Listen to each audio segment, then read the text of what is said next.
Welcome to the Encore Audio Archives YouTube channel. I'm Taper Dave, and this is my channel. I've uploaded hundreds of talks here that I've recorded at meetings in West LA, and I've also recorded conventions starting in 2013. I've got a bunch of those up. And Walt and Mary Murray, the original owners of Encore Audio Archives, started the company in the 80s, and Walt recorded Joe and Charlie's and a bunch of stuff down in Vista, California. My sobriety date is June 20th of 1994. I hope you find something you like, so please like and subscribe to my channel and comment down below. If you want to hear something that I don't have or that you don't see, I'll see that I get it. Anyways, take care and have a great day if you want to. Please join me in welcoming our speaker, Katayoun.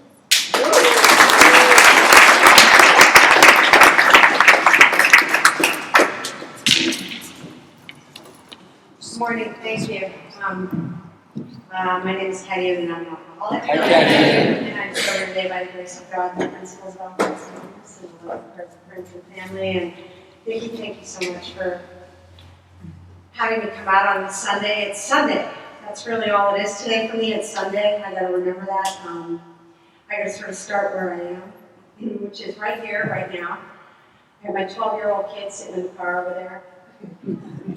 She's cute as a button. Probably been sitting in that seat in about 20 years, but she's nowhere around. She has two alcoholic parents, and we screwed her drinking up so badly. I feel bad for her.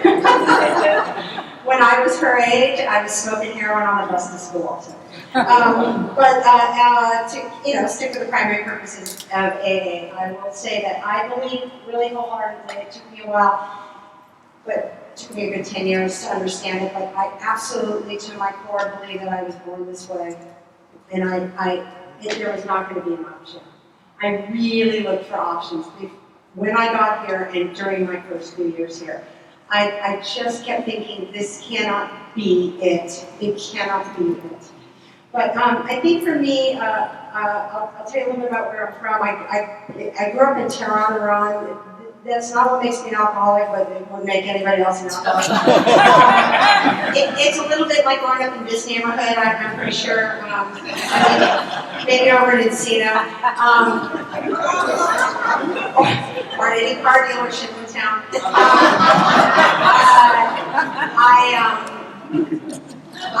But I really, the truth is that I'm probably this scrappy because I grew up with American Army brats.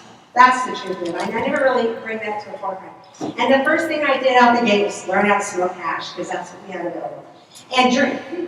The drinking, there was never a crossing point for me. People talk about they came to this moment where they had that drink. I was born, and that was the moment. And I came out the chute, and I was like, give me a Winston and a light, and I got to get out of here as fast as I can. Like, what am I doing here? This was a mistake from the start. And I think it's funny, I watch my kids now.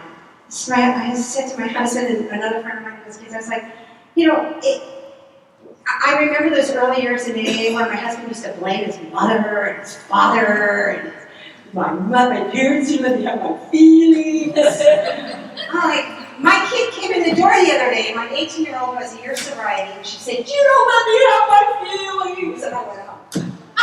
It just never ends. It doesn't matter. I'm never going to do it right as a parent. They were never going to do it right. It had nothing to do with them. It had everything to do with me.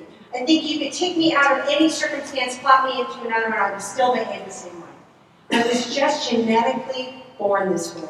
So I got to Tehran, Iran, and I immediately, it's like a heat-seeking missile. I found the booze. I found it. I mean, it was readily available in my house because my parents are alcoholics. Again, their behavior is not why I'm an alcoholic. Their genetics may be, but their behavior, you could give me the nicest set of parents in the whole world. I would have still done this.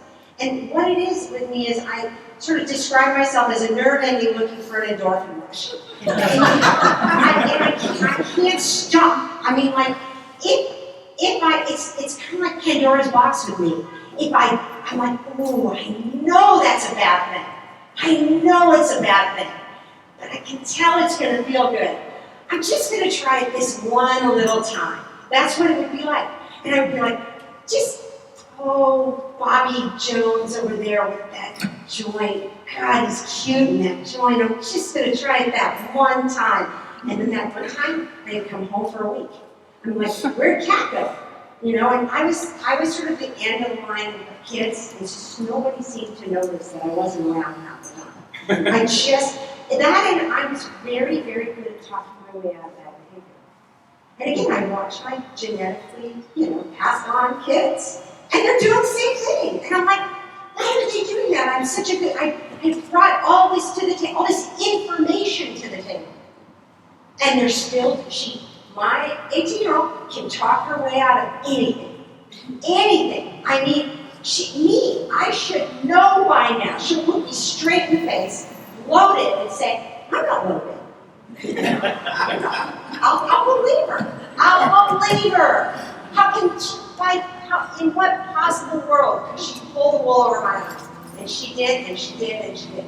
And I think about it again, and I go, again, her behavior has nothing to do with me, except for the genetics I presented to her at birth.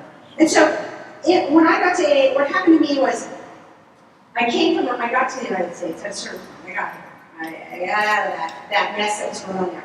I came here, and I got into some other messes. I went to a prep school, so you want to judge her. My quest in Alcoholics Anonymous is to remove my judgment, but I got a whole lot about myself. So I get to this prep school, and I don't remember much about the education. I remember a ton about how much I drank. I just basically was loaded from the day I got there to the day I left. I mean, I might as well have just paid for a seat at the bar. And it was just, again, my natural inclination and behavior. And along the way, I would find these moments, brief moments in time, where I would adhere myself to a human being who wasn't so loaded, and I would try and stay sober in that period. Mostly boyfriends. I'd go, he doesn't drink. Just going to stay close to him and not behave the way I do. And inevitably, I would burn the house down, throw him out, and drink everything inside, have a little excuse. And the reason I want to talk about that is because, again, I think that this whole thing, the drinking is not the issue. And I know there's some new people in this room. It's never really been about drinking. It's been this internal, this sense of internal destruction.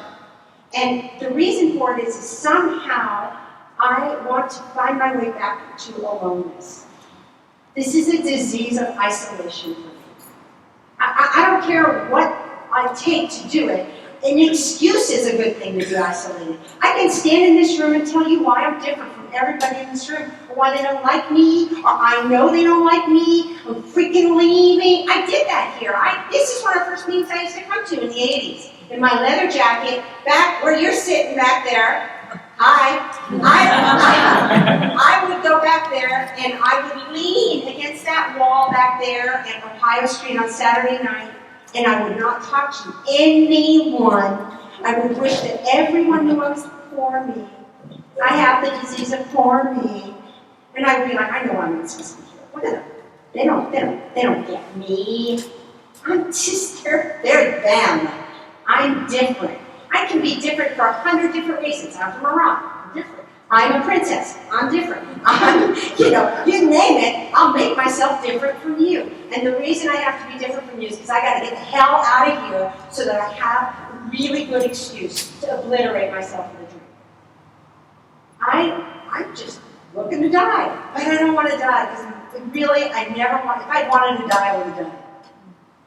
And I think anybody, if you're sitting in this room, that's the truth of it. If there was no death involved, there was a lot of, look at me trying to die. There was that. Banners out the window. I made my way west, and it's sort of like I did this big western movement. I made it to San Francisco. I ended up being a performer for some years. I was working in a place up there, and I was living with this boyfriend who I dragged halfway across the country. And my disease is a disease of not being able to have relationships. They read the 12 traditions in here about about how it is to the group what the steps are to the individual. And a group is two people. And if you put me in a room with two people and I'll find a problem. Or I'll make a problem. Let's be clear. I'll make a problem. And so, that poor boyfriend, I tortured him. I found ways to torture that poor man. And aside from the crazy behavior, like getting drunk and throwing all his electric guitars out the fourth-story window, that stuff, forget about that. Just the daily torture, the madness of you don't know me, you'll never know me, you don't love me, this kind of craziness never stopped. This kind of looking for some unanswerable answer. Looking to resolve my life.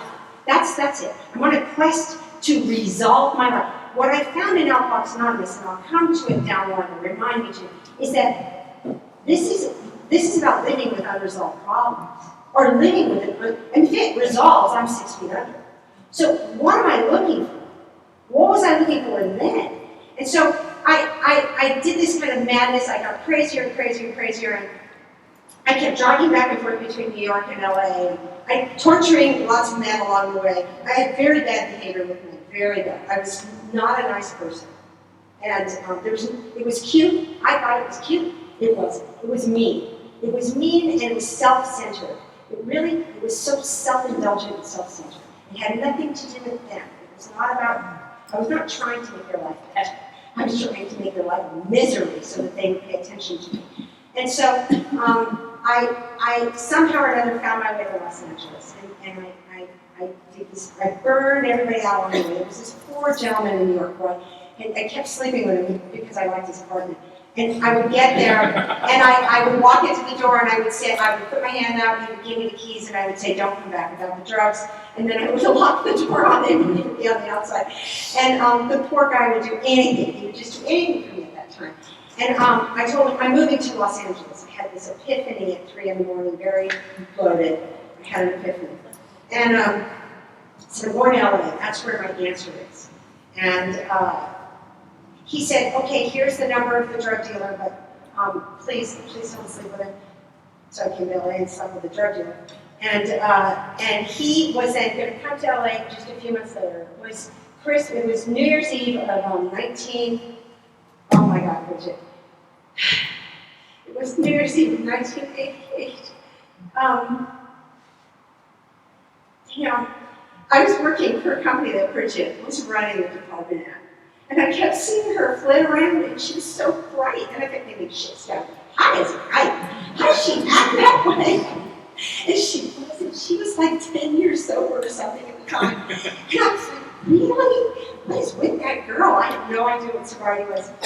And I went to our New Year's Eve party, and I took my clothes off on the table. She doesn't even remember, but I remember. I do remember that. And I dragged along this poor guy came from New York to visit, and I had brought the drug dealer with me and said, please, Kat, please don't tell this guy, please don't make a scene. I'll bring a date, just act like it's cool. And he brought a date who I proceeded to call tits the entire night. And I didn't make a scene at all. And by the time the morning came, I was sitting on a beach in Santa Monica and my party closed. And this man looked at me and said, you have utterly destroyed me.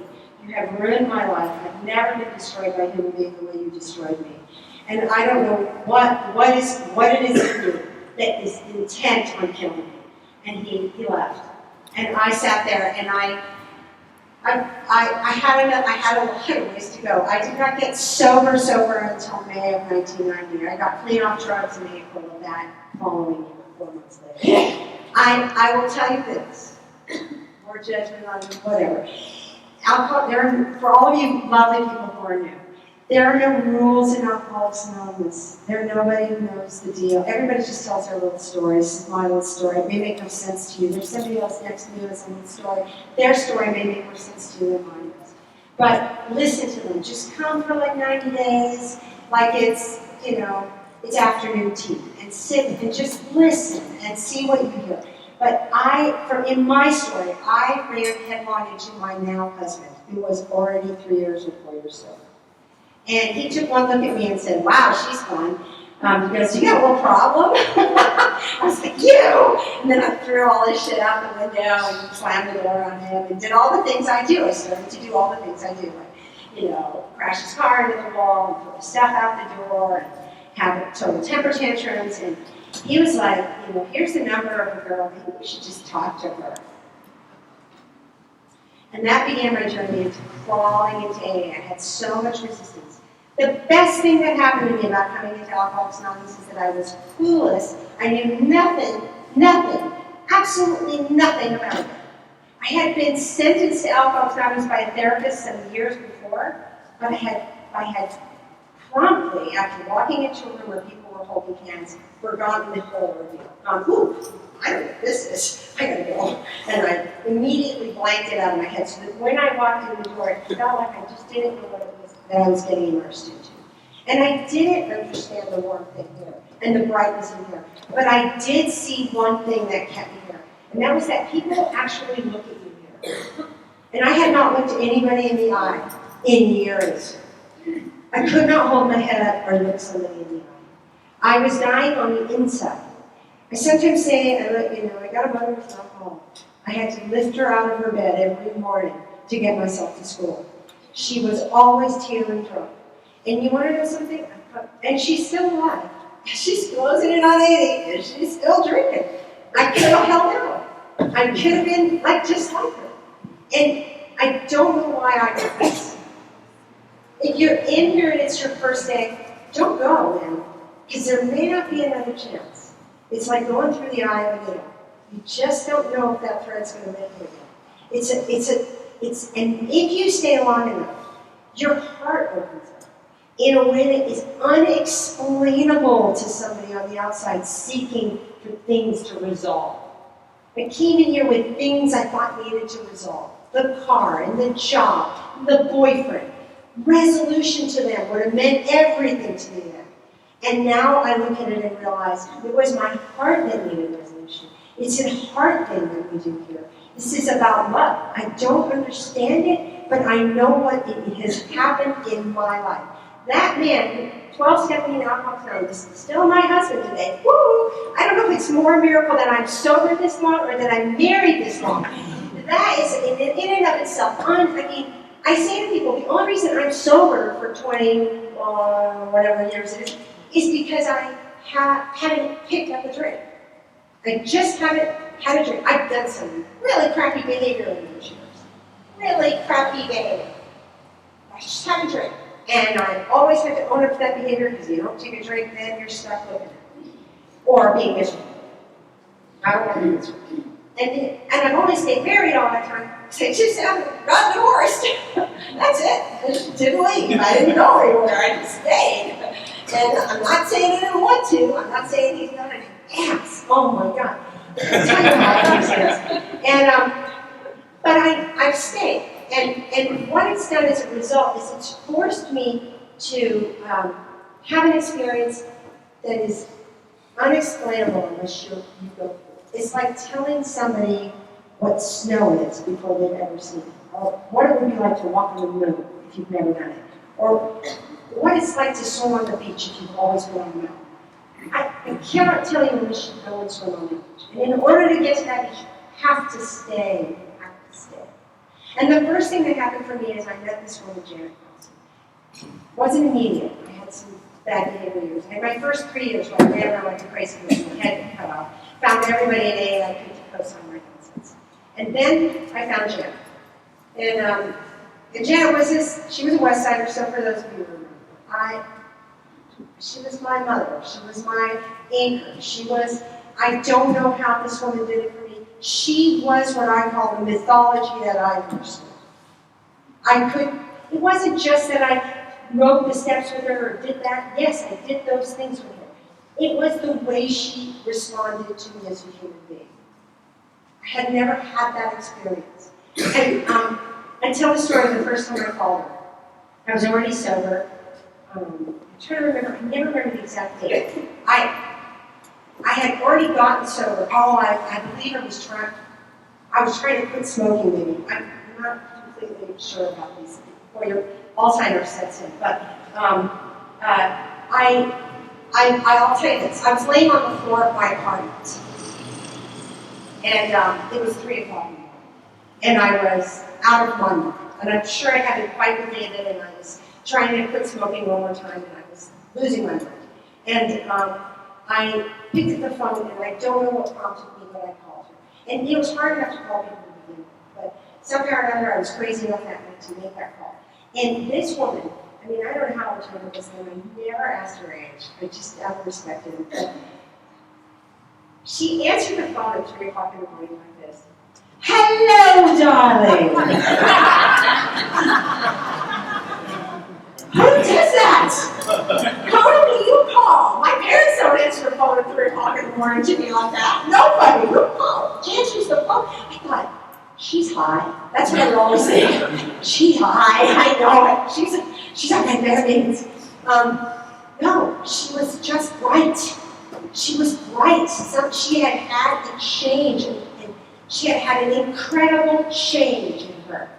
And that woman would do this thing for me where she would never directly tell me what to do, because I had a terrible, terrible problem with authority. I don't know if you can relate to that, but I have a problem with authority. If you tell me what to do, to not do something, I'm gonna do it. You know, don't drive the car down that one-way street. Driving a car down the one-way street. I had this problem with my middle finger. I would just put it up for no reason. Do it. You're going to go headlong into the wall. I'm doing it. Boom. You know, I had no ability to not be self-destruct. To this day, I am that same person. I just haven't done this. Well, I've done this in a different way. I call it picking up the phone. And it's totally different exercise of the arm. But anyway, Janet, she had this way of never approaching me directly. She had this indirectness about her. I mean, maybe she was because she was a Pisces or something like that. I don't know. I'm not into that. But maybe she was just this airy, fairy woman. But I would call her and I would say, he's an ass. He's doing this and he's doing that. And she would say, yes, darling. Yes, darling. I know. Are there dishes in the sink? And I would, what?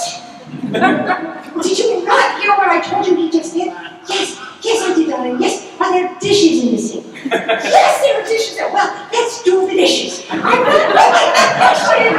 I've done the dishes. I'll wait for the ass. I'm not doing the dishes. I'm not doing the dishes for him. I'm not doing the dishes.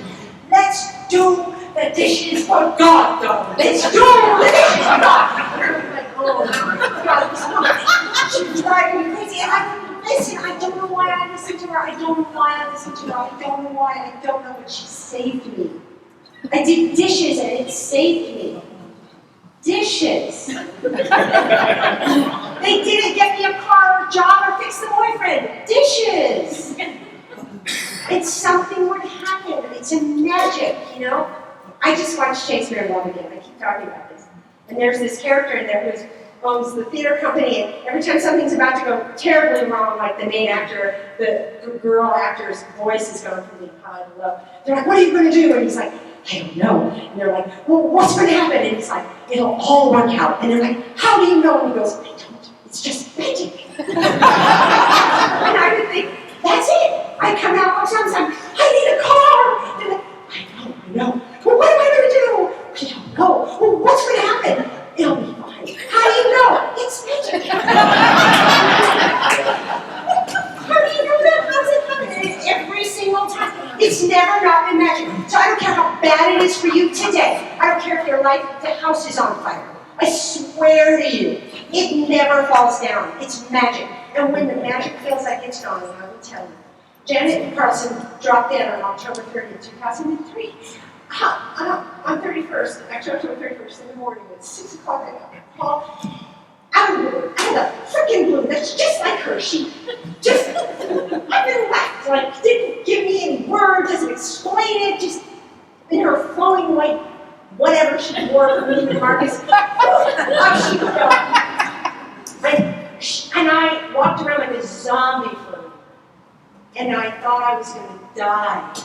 And then I walked around and I saw Mary speaking at the log cabin. And I was dying. And I remember Mary speaking and thinking, I need to talk to this woman. Yeah, well, I'll get to it. And then I kept going. And then I spent a number of years in the teens, and getting ready to drink. I did everything. I just did not drink. It's the only thing I didn't do. I did all sorts of activities.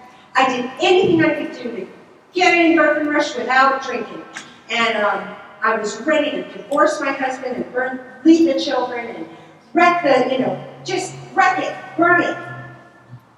And then I thought, I'm dying here. I don't know if I heard magic or my voice. The other person who has my anchor light was Cubby, and he had died 6 months after Janet. And I remember when she died, I called him. And I said, what am I going to do? What am I going to do? She left. How's that possible? And he said, she got off the planet so you can walk on your own 2 feet. Only in Alcoholics Anonymous does that crap happen, okay? Everybody else out there is like, which brings me to my behavior, which is, wow, so you come here, just don't drink. I don't care how long it takes for you to figure this thing, Alcoholics Anonymous stuff. But there is a process here, these books, these steps. I found my way to Mary. I'll get to that at the end. What happened for me is I had to start to do this thing like I was a newcomer and real newcomer. And I'm slow. I have some new person come in, they get it. They're like old souls or something. I'm like, how are you? Man, I was a nightmare. And they come in and they just do the work, and they're on it, and watch their lives change, and they're like, wow, I just had to do it the hard way. Because I had that middle finger up. And why, So I'm, in those teens, Alcoholics Anonymous, I find somebody to sponsor me or listen to me. And, I stay with some version of the sponsor. I don't ever totally let go. And I start going back to meetings, raising my hand like a newcomer. I share like a newcomer. I don't care what anybody thinks. I don't give a crap. You save yourself here. Don't ever let anybody tell you you shouldn't be saying this. Open your mouth. If you need to open your mouth, I don't care what you spew out of it. Just open your mouth. It is a disease of isolation. If you think you can fix this by yourself, you will drink. If I sit in the back row and not raise my hand and not let anybody know that I'm in pain, regardless of if that pain is childish, self-centered, silly, indulgent behavior because I haven't worked the steps properly, it does not matter. Open your mouth and first let us know you're in pain, or you will leave and you'll be by yourself in that place, that isolated place, where a drink is all you've got. So stay here and just tell us the nonsense. At some point you'll figure the solution out. But the solution came when I finally started realizing how to do steps. So I'm almost 18 years sober now, okay? And I'm coming to AA. I've got somebody I'm sort of working with. I'm steadying back down. I'm not as bad as I was. But I have this job. I tell the story of this job. I get this job. I'm working for these 2 producers. I had to take the job. My career dried up. My husband's career dried up. I had given birth to my 3rd child. He is severely autistic. I had found this information out. And Janet had died. So I felt like God hated me. And I hadn't given up that. I was sitting on that one. I had righteous reason to believe that God hated me. And I'm going to this job, and I have these 2 producer roommates. And I'm just going to tell you this. I call them Spawn of the Devil number 1 and Spawn of the Devil number 2. Not for nothing. It's not the Spawn's fault, but they are still Spawns. And it doesn't change. And it is the morning of a call, and the call is at 6 a.m. I'm supposed to be there at 6 a.m. I get there at 6 a.m. They walk in 1 second before, and they fire me for that. Now I am frightened and freaked because I have these 3 children and no money and this broken husband, and I don't know what I'm going to do. What am I going to do? There's a problem. Oh my God! And I don't believe in the magic just yet. Okay, this thing I talked about, it's magic. I'm not there. I'm not there. I'm in a lot of darkness. And so, but I don't behave badly because I know not to because of Alcoholics Anonymous. So my Spawn of the Devil number 1 is firing me, and she's screaming at me across the desk, screaming. And she screams at me for 20 minutes. I keep my mouth shut. And she does this little miracle happens. She takes a recess in the fire. She says, I'm going to give us a little break from firing. You're going to go off to the trailer, and when you come back, I'll finish firing. And I really God intervened. As far as I'm concerned, that's as close to parking spot of God as I've done. But I walk out the door and I think, start calling people. So I start calling everybody I know. I call my sponsor. She always answers. She doesn't answer. I call my husband. I never call him. He doesn't answer. I just start calling. I find this writer friend of mine I work with. He always is up early in the morning, and he knows, he's a very close friend of mine. He knows that I've done an inventory on both these women.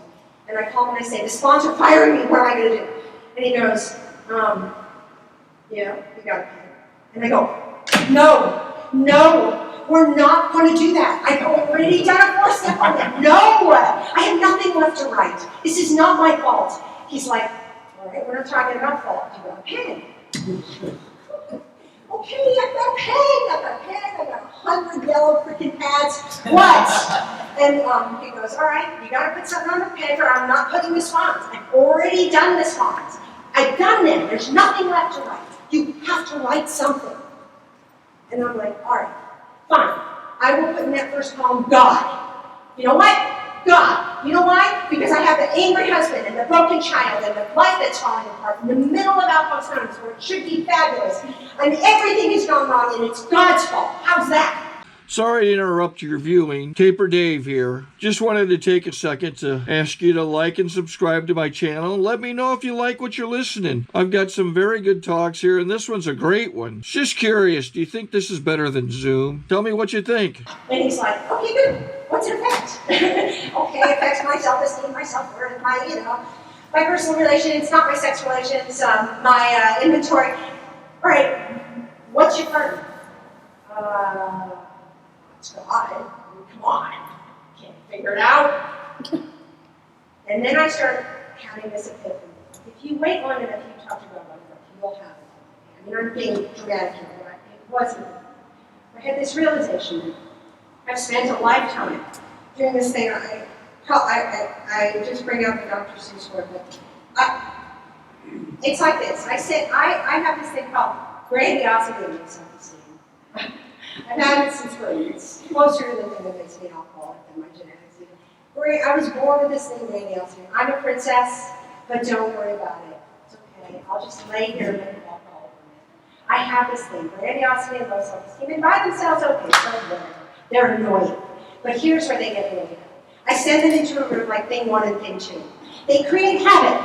So here I have these 2 bosses, the swans. And I send in grandiosity. I'm supposed to be their legs. I'm supposed to be working where they don't even see me. So that it works in such a way that everything gets taken care of so they feel comfort. But what I do is I come in with thing 1 and thing 2, grandiosity and low self-esteem. And while I pretend like I'm working, thing 1 and thing 2 are tearing the place apart. And making these 2 people so uncomfortable.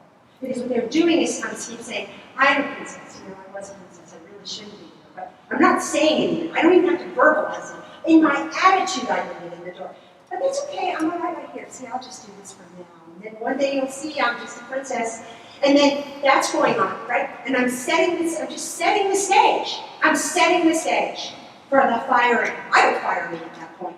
Firing, right? Why? Because I need to sit in the cat and hat. For me, the cat and hat is self-pity. The first thing it asks me to remove every morning when I wake up is my self-pity. If it's in the way, there is nothing that's going to help me. And I am queen of self-pity. I mentioned my autistic son to you already. Let me work it on you. I can work it on you. I can work that poor kid. Somebody's autistic. So what? Lots of people have autistic kids. Right? It's got nothing to do with whether it is or whether it isn't. It doesn't matter if today I have no legs. It doesn't matter. If I have self-pity, nothing's going to happen.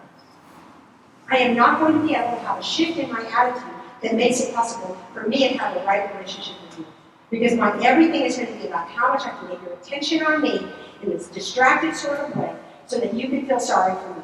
Because I need that to happen by all means. And that is the basis, it's the core of who I am. And it came out in that inventory, in that moment when these 2 women fired me. Thank God they fired me. I would never have that incredible experience. I'm so grateful that they fired me.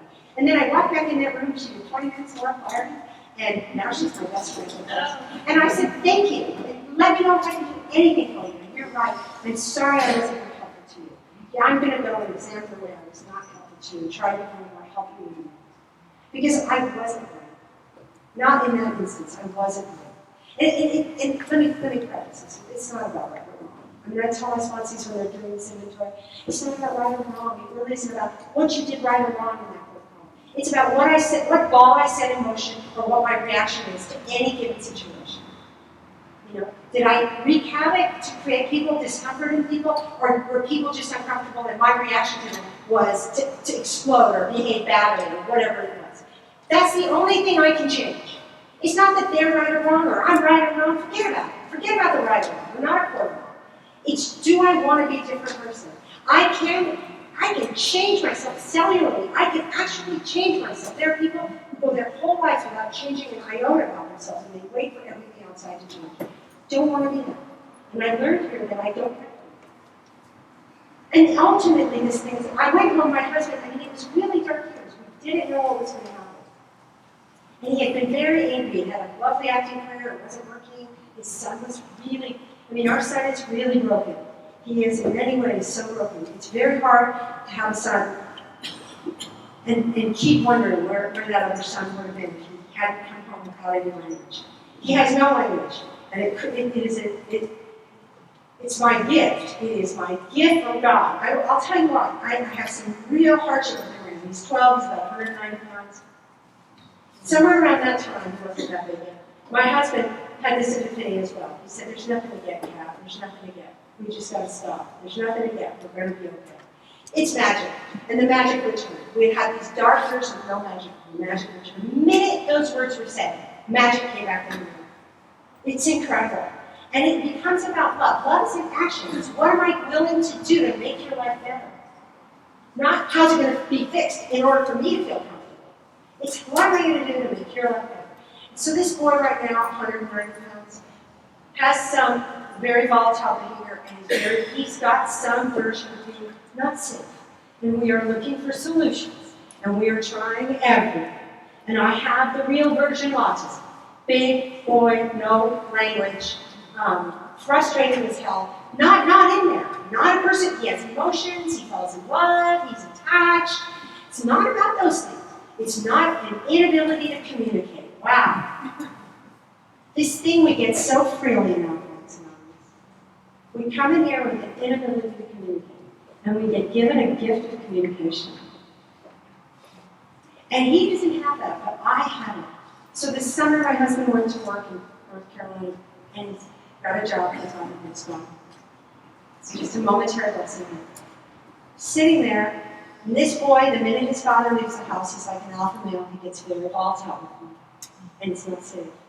And I didn't know it was coming, and I had to start looking for solutions.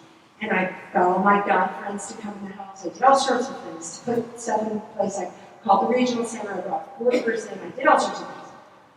And now I've got him on the medication. I'm trying everything. But in that moment, there was a moment where he was being incredibly violent with me. And I was frightened and sad and exhausted. And not just sad about me being hurt, but sad about the idea of having to institutionalize him, which is what will happen if that doesn't find a resolution. And institutions for my son are not pretty places. They're not happy places. They're institutions. And I, as a parent, I'm incapable of that. I'm just not there yet. I'm not there with God yet on that one. And I don't have to. Today's Sunday. It's just Sunday. So we're not there. But I had to have this change of perception in something that was utterly unfixable and unchangeable. This boy was out of control. And I sat in that house and I thought, he can't change. He's like anything on my first step. My mother is not going to change. The problem is not going to, that the worker who I hated is not, they're not going to change. They're unchangeable. They're like an equation, a math equation. They're a number. They're like a 9 or a 2. My son could be a 10. Whatever it is, he's a number. He's a fixed number. The only X factor in that equation is me. How am I going to change? How am I willing to change? And I became willing to change in a way where I changed the tenor of my voice. Something sometimes you don't even think about. I changed the movement of my body. I changed my approach technique. I changed the way I systematically set my house up. I'm an artist. I come and go wherever I want because I'm self-centered and want to do it wherever I want. It doesn't work for this child. It has to be systematic. He has to know what's happening next. It has to be understandable because he can't do it with words. I had to change. And the more I changed, the more I left room for him to be able to survive in this house with me. And it was totally a testament to Alcoholics Anonymous. I could not have done it without a person. I could not have done it without guidance. You know, I have recently found Mary. I'm so grateful for Mary. It's like I needed all these years in order to get to her. She has a voice that I can hear. And I got on the phone with her and she said, it's time, Katayoun, for you to start listening to someone instead of your own head. And I went, okay, I can do that. And she told me to call her for 30 days. I hate a day I go when I don't call her. I suddenly have fallen in love with yet another human being. And why? Because Alcoholics Anonymous allows me to experience this thing called love, which I had no idea would ever happen for me, in the greatest ways possible. Thank you so much for being with us.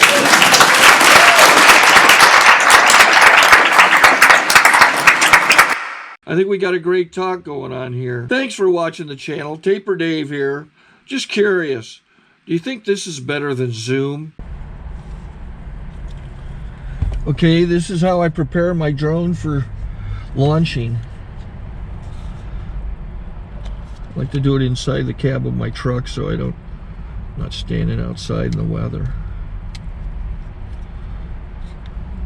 To install the joysticks for control, up and down, right and left, powered on. I have an Android phone that I use to connect it to the drone with. And it's actually controlled through the iPhone, through an app. Oops, wrong way. It's actually controlled through the iPhone, or through this Android phone, through the app. It's actually controlled through the Android phone, through an app, and you connect it through this short connection right here.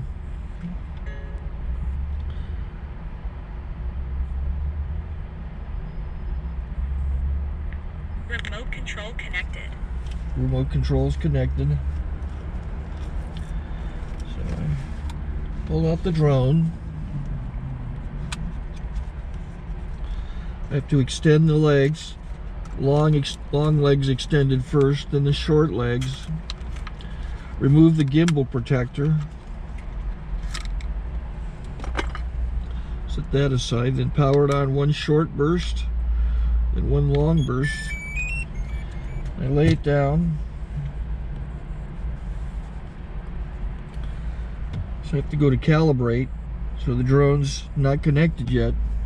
It shows you here as this drone gets disconnected, even though the remote's powered on. So the drone has to establish it's connected. So I go into the app to calibration mode. First I'll calibrate the remote controller. Start calibration. Out, in, oop, out, in, up, down, and then this little wheel is to control the gimbal. So it's calibrated. Go to gimbal calibration, start calibration, and then it calibrates the gimbal. I don't know if that shows up. The gimbal's moving all over the place. Changes, you can see it on the video. And I'm calibrated to take off. It's acquired 7 satellites at the moment. There are 26 satellites up in the sky, which it has to acquire before you can take off. So it's connected. It's got enough satellites. This is white. I can go to press this little arrow button, swipe right to take off, and it would start the motors if I slid this to the right. But I'll wait till I get outside. Don't want to do it inside.